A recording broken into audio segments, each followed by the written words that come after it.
গত কয়েকদিনের অস্থিরতা কাটিয়ে স্বস্তি ফিরতে শুরু করেছে থানাগুলোতে। কর্মস্থলে ফিরছেন পুলিশ সদস্যরা। শুক্রবার সকাল থেকে খুলনা মহানগর থানায় ফিরতে শুরু করেন পুলিশ সদস্যরা। থানার বাইরে টহল কার্যক্রম বন্ধ থাকলেও জিডি মামলা গ্রহণের কাজ চলমান। যশোরে সীমিত পরিসরে কাজ শুরু করেছেন পুলিশ সদস্যরা। থানায় কর্মরত সদস্যরা ইতোমধ্যে কাজে যোগ দিয়েছেন। বরিশাল মেট্রোপলিটন থানাগুলোতে স্বাভাবিক হতে শুরু করেছে পুলিশের সেবা কার্যক্রম। মহানগরীর 4 থানায় নাগরিকদের পুলিশের সেবা অব্যাহত রয়েছে। তবে তদন্ত কার্যক্রমের জন্য মাঠে না গেলেও যে কেউ থানায় এসে অভিযোগ করতে পারবেন। থানার নিরাপত্তায় সেনাবাহিনীর সদস্যরা অবস্থান করছেন।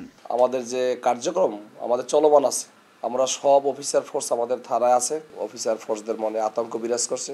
তারা এখনো পোশাক পরে বাহির থেকে আসতে ভয় পায়।